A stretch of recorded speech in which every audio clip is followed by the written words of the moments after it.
Are you trying to pick between Notion and Appflowy? You are not alone. Many people wonder which tool is better for their needs. In this video, we'll compare these two popular productivity tools. Both help you organize your tasks and notes, but they have different features that might suit you better.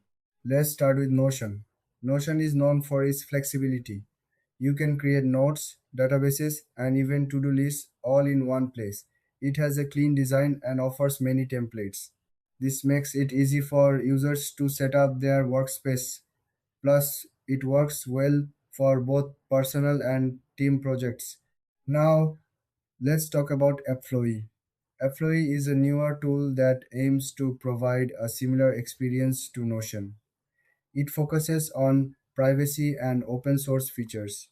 This means you can customize it more than some other tools.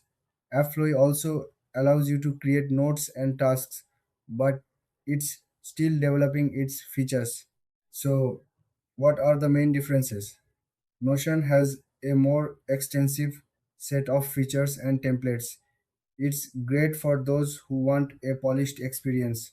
AppFlowy, on the other hand, is perfect for users who value privacy and want to customize their workspace.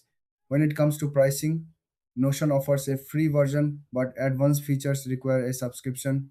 AppFlowy is free and open source, which is a big plus for many users. In conclusion, if you want a robust tool with many features, Notion is the way to go. If you prefer customization and privacy, Appflowy might be better for you. Thanks for watching. If you found this helpful, please like and subscribe for more comparisons.